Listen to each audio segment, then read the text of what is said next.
Hi guys, what's up? It's me, Kim A, and I'm back with a new episode of When I First Heard. Let's get into it.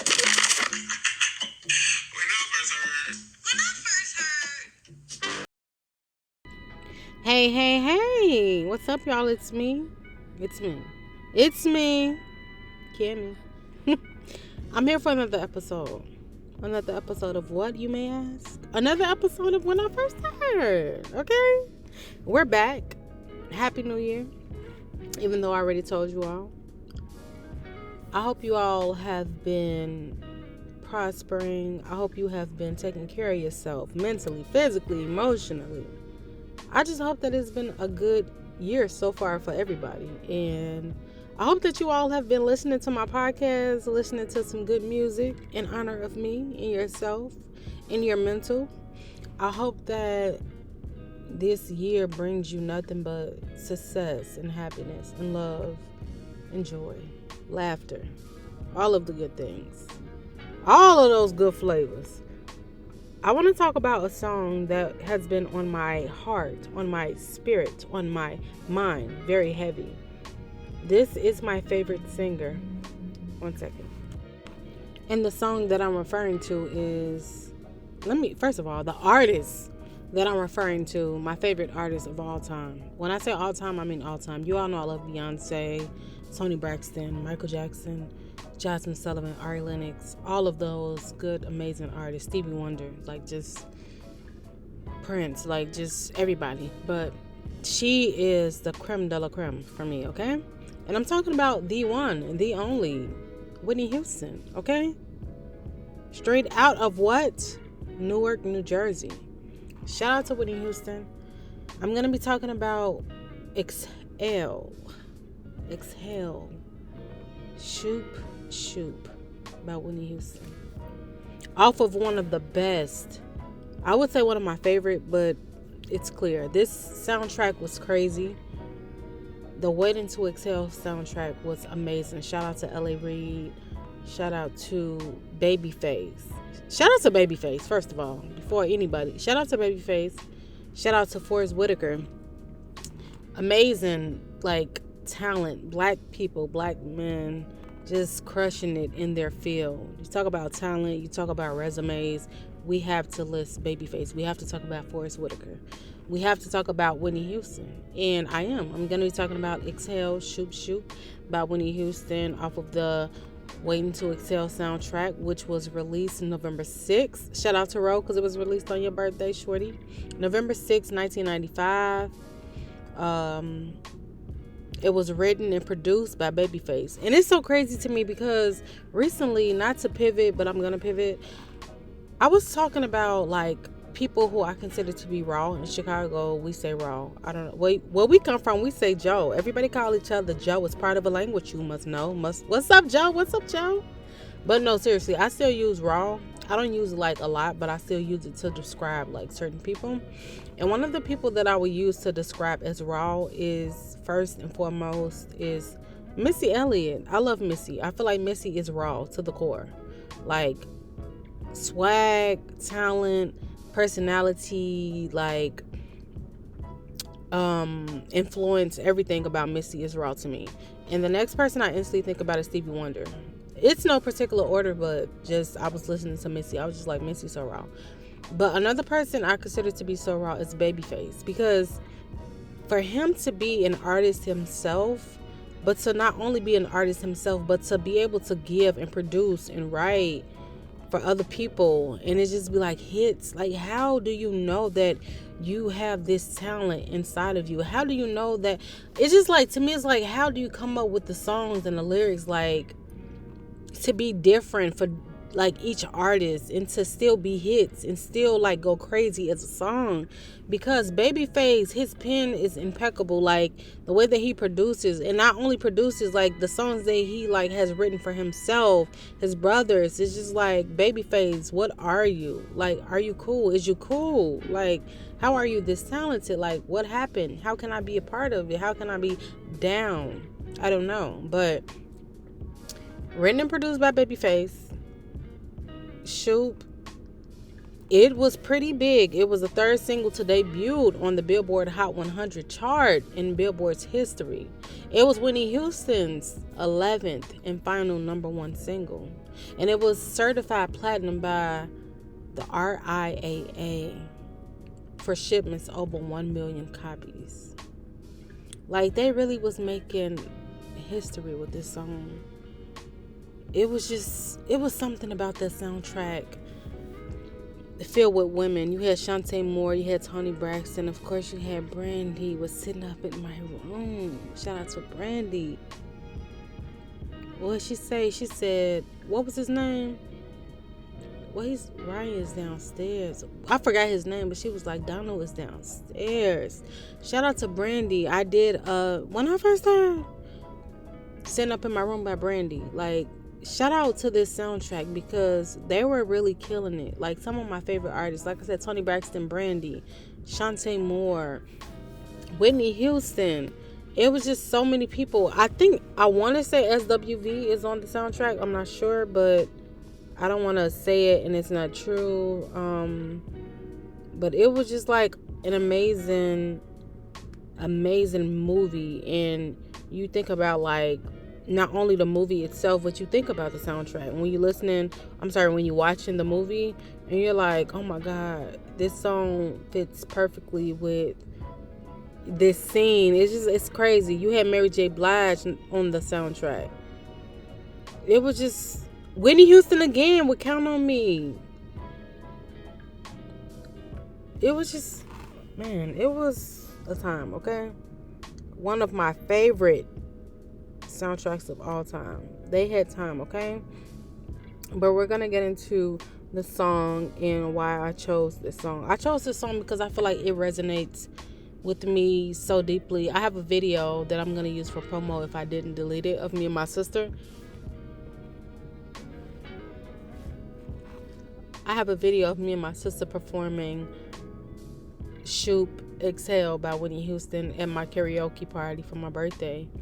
And it's just something about this song that's so timeless to me, very fitting no matter the situation, because it's talking about life and emotions and how we cope and how life happens to everybody, and you just have to know that it's not personal, it's just life, you know? And Whitney Houston opens the song with, everyone falls in love sometimes. Sometimes it's wrong and sometimes it's right. For every win, someone must fail. But there comes a point when we exhale.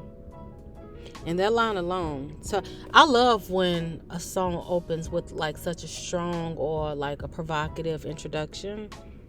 This song, it says, everyone falls in love sometimes. Sometimes it's wrong and sometimes it's right. For every win.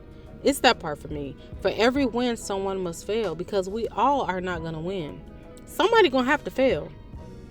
Somebody gonna have to fail, and it's okay. I might be that person that's gonna fail, but it's okay, because I feel like now as an adult in my 30s, I'm learning that it's okay to fail, because that means you tried. You know what I'm saying?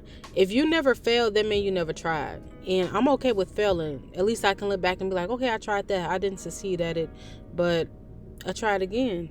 When Aaliyah said, at first you don't succeed, dust yourself off and try again. I feel like as long as you try again, you at least gave yourself opportunity. You gave yourself a chance to, to acknowledge that dream, that goal, and you tried to achieve it. Even if it wasn't successful, at least you went for it. You tried it. You can't look back years from now and be like, oh man, I wish I would have. Yeah, because now you know the outcome. You know it wasn't for you, or you tried it, it wasn't the right time, and now you see, okay, I'm not gonna win at everything. Sometimes I might fail, and that's okay. Some people are gonna be natural winners. That's just in them. You know what I'm saying? Like, and it's okay. Some people are gonna be natural winners. Some people are gonna lose, and some people are gonna lose, and then some people will win at the same point. Like, everything is not gonna go super smooth for everybody, and that's okay, because like I said in the beginning, it's like life. If life was like perfect for everybody and everything happened according to our plans and it was just so hunky-dory, it would be boring. I feel like it would be too predictable. It would be nothing to look forward to. And it's weird, but in an odd way, I look forward to like my story being shooken up, if you will. Shaken up. Shooketh. My story sometimes it shooketh me to the core. And my Mimi false voice. You hurt me to the core. Like sometimes it shakes me that I'm not where I thought I would be. And that's okay now, looking back, because it's like I have the experience. My resume, oh baby, it's beautiful. Very beautiful. The experience is not so beautiful, but I will never discredit or take anything away from my resume. Anything that I've been through that taught me something that's going to prepare me for my future, I don't regret it. Even if I didn't like the experience, I'm thankful for the experience because it's another notch to get me to where I want to be, to where I'm destined to be. It's a part of my story. It's a part of my journey, and I'm grateful for it. I'm not going to succeed at everything, but it's cool because that's life, you know? And then she said, Shoop, shoo, do. And in the second verse, she says, sometimes you'll laugh, sometimes you'll cry. Life never tells us the wins are wise. When you've got friends to wish you well, you'll find a point when you exhale. Yeah. Come on, Whitney. Shoop. Sometimes you'll laugh. See, this is why I wanted to talk about this song. Because in life, for real, sometimes you'll laugh. Even when you're going through stuff. And that's what I love about us as a people. No matter what we're going through. It's not the best situation. We're going to make a point to make it laughable. We're going to laugh at it. We're going to make a joke out of it. But still acknowledging the seriousness of it. But it's like, I'm leaving here with something. I'm going to get a chuckle with something. It's not the best situation, but I'm leaving here with something that's going to make me feel better. So when she said sometimes you'll laugh, sometimes you'll cry, life never tells us the wins or whys. And it doesn't. Life don't tell you why you didn't get that job. Life don't tell you why you had to go through the situation you went through. Life don't tell you why. Life doesn't tell you why you have to go. Life doesn't tell you why you had to go through that situation or grow through that situation that you went through. You just have to experience it. And you have to accept the fact that that's a part of your journey and that was destined to make you who you want to be. Even if it's not the current part or the present part or the present person that you see in the mirror. Maybe it's preparing you for like your future self. You never know. Some things you're gonna have to laugh at and you know what I'm saying, let just slide off your shoulder just for the greater good. And that's okay. I'm learning that. I'm so serious. I'm learning it every day. Day by day. I'm learning. Seriously. She said in the last verse, she said, hearts are often broken she said, hearts are often broken when there are words unspoken. In your soul, there's answers to your prayers. If you're searching for a place you know, a familiar face, somewhere to go, you should look inside yourself. You're halfway there. Whitney Houston. And that's one thing, not one, but that's just a small portion of why I feel like we all love and can relate to Whitney Houston, because she is that little girl from Newark, New Jersey that had a dream, that had this voice inside of her that she wanted to let out, but she never lost who she was as Whitney Houston from Newark, New Jersey. I feel like Whitney Houston didn't have moments where she was a diva. To me, any interview I ever seen with Whitney, she was a realist. She was a girl's girl. She supported all of the people that came under her brandy, SWV, like every TLC, like Monica, she was a girl's girl. And she was a realist. And that's what I love and appreciate about Whitney Houston. But this this verse, when she said hearts are often broken when there are words unspoken. In your soul, there's answers to your prayers. If you're searching for a place you know, a familiar face, somewhere to go. She said you should look inside yourself. You're halfway there. The answers that we're looking for in other people, sometimes it lies within us. Like, seriously. And that's crazy, but I feel like that's when you have to get to a point where you understand and know yourself. Because if you don't know yourself, you're going to be looking for all of the answers to your questions and things like that in other people. And sometimes you'll learn, but sometimes you'll learn the hard way that those people can't give you those answers because it was never meant for them to. Those answers was always within you, like you knew it. But I feel like as we grow and go through things, we start to like shed layers of old skin, like to the people that, not the people, but to the person that we once was. Shedding, like going out every weekend, having to drink, you know what I'm saying, partying with certain people who you can't go to on a personal level and talk to about serious problems. It's just like the stuff and the people that you look for, sometimes after you grow and learn yourself and heal and do all of the things that's necessary, you look in the mirror and you see that the person that you were trying to confide in, the person that you was looking for answers from, it was yourself. But you didn't have the answers because you was never at that point to give yourself the love that you needed or the insight that you thought you knew, because you weren't at that space yet. You had to shed that old skin. You had to go through some things. You had to grow through some things to get to that person. And that person is yourself. It's self-love. And I feel like that's one of the greatest things about Whitney Houston.